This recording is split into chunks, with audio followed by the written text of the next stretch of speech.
kita ketemu dengan beliau, ulama besar di Indonesia, yaitu Hadratus Syekh Kiai Haji Muhammad Hasyim Asy'ari.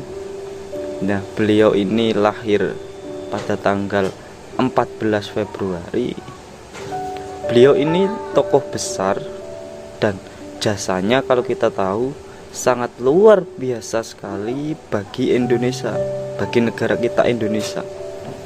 Beliau ini nanti keturunannya dari Sultan Hadiwijoyo melalui Pangeran Benowo, dan nanti kalau ditarik ke atas itu punya sambungan dengan Maulana Ishak Sunan Giri. Masih ada hubungan juga nantinya dengan Kiai Haji Ahmad Dahlan. Jadi memang karena Kiai Haji Hasyim Asy'ari ini itu pernah berguru di Mekah, pernah berguru berdua dengan Kiai Haji Ahmad Dahlan pada Syekh Ahmad Khotib Minangkabau. Jadi mari kita jelajahi pemikiran-pemikiran beliau, terutama tentang pendidikan. Jadi kalau kita berbicara tentang Kiai Haji Hasyim Asy'ari di ranah pendidikan, ya tentunya itu kita kenal sekali dengan pondok Tebu Irengnya yang sampai hari ini masih luar biasa sekali. Jadi ada kalimat dari beliau itu yang diambil dari kitab Adab Al-Alim wal Al-Multa'alim. Itu beliau mengatakan seperti ini. Ini ada kaitannya dengan pendidikan. Jadi Kiai Haji Hasyim Asy'ari memberi nasihat kepada para santri-santrinya, yaitu beliau berkata seperti ini: hendaklah segera mempergunakan masa muda dan umur untuk memperoleh ilmu tanpa terpedaya oleh rayuan-rayuan menunda-nunda dan berangan-angan panjang, sebab setiap detik yang terlewatkan dari umur tidak akan tergantikan. Lah, ini kalau kita pahami betul kalimat dari beliau, itu ada sebuah keajaiban yang luar biasa di situ. Dari kalimat itu kita bisa belajar bahwa kita ini ketika masih diberi umur muda itu harusnya digunakan untuk mencari ilmu. Dan katanya beliau, jangan terpedaya oleh rayuan menunda-nunda, malas. Lah, inilah mungkin penyakit kita yang belum bisa kita kontrol sampai dengan hari ini. Mungkin ketika kita itu di masa muda itu sebenarnya banyak sekali waktu untuk belajar, akan tetapi penyakit kita ya cuma satu, yaitu rasa malas dan suka menunda-nunda. Lah, itulah yang disindir oleh Kiai Haji Hasyim Asy'ari. Kalau kita ingin memperoleh ilmu, ya jangan menunda-nunda. Kalau memang ada waktu, ya kita sempatkan untuk belajar di situ. Dan katanya beliau, kita itu ketika mencari ilmu jangan terlalu berangan-angan panjang.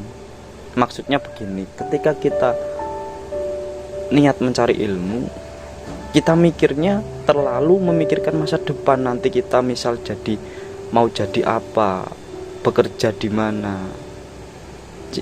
Nah, seperti itulah yang mengganggu pikiran kita. Jadi itu adalah sindiran dari Kiai Haji Hasyim Asy'ari. Kita jangan terlalu berangan-angan panjang. Jadi lakukanlah saat ini juga, lakukanlah hari ini, jangan menunda-nunda. Karena apa? Sebab setiap detik yang terlewatkan dari umur itu tidak akan tergantikan, katanya beliau. Jadi ketika kita sudah melewati detik per detik, menit per menit, jam per jam, bulan per bulan, bahkan tahun ke tahun, itu tidak akan terulang kembali waktu itu. Jadi waktu yang kita lewati itu tidak akan terulang kembali, tidak akan tergantikan. Makanya di sini pentingnya kita menuntut ilmu saat muda, yaitu ketika kita masih diberi kesehatan, kita masih diberi kesempatan. Dah, itulah yang harus kita gunakan untuk mencari ilmu. Nah, itulah yang diajarkan Kiai Haji Hasyim Asy'ari kepada para santri-santrinya. Nah, ini nanti di kehidupannya beliau itu ada ketika beliau itu masih hidup di lingkungan penjajahan Belanda, kan kalau kita tahu itu melahirkan sebuah setting sosial budaya psikologis di situ. Jadi Kiai Haji Hasyim Asy'ari memang sejak kecil itu sudah memiliki jiwa kepemimpinan di situ. Jadi akan tetapi beliau itu hidup di zaman penjajahan Belanda. Lah mulai saat itulah ketika beliau sudah mulai dewasa, di zamannya Kiai Haji Hasyim Asy'ari inilah lahir Islamic revivalisme di situ. Mulai berkembang perasaan anti kolonial, perasaan nasionalisme dan pan-islamisme di dunia Islam. Jadi masyarakat zaman itu mulai muncul pemikiran-pemikiran tentang itu, mulai memperhatikan kehidupannya dan bangkit untuk tidak dijajah bangsa asing. Jadi masyarakat zaman dulu sudah tidak mau dijajah bangsa asing. Lah itulah yang dibangun oleh Kiai Haji Hasyim Asy'ari di situ, dimana bagaimana beliau itu membangun semangat untuk berjuang melewati kehidupan di situ. Jadi memang beliau sejak kecil itu hidupnya itu di lingkungan pesantren, memiliki ketekunan dan kecerdasan yang sangat tinggi. Kesungguhannya pun dalam menuntut ilmu itu tidak perlu diragukan, dan beliau mempunyai karakter kepemimpinan yang sangat mumpuni di situ. Maka dari itulah beliau nanti sangat terkenal di Indonesia, dan nanti beliau mendirikan organisasi yang dinamakan Nahdlatul Ulama di situ, dan pengikutnya pun juga banyak nanti. Nah, seperti itulah cara-cara Kiai Haji Hasyim Asy'ari dalam mengajarkan ilmu-ilmunya kepada para santri. Nah, ajaran-ajarannya beliau banyak, khususnya di bidang pendidikan.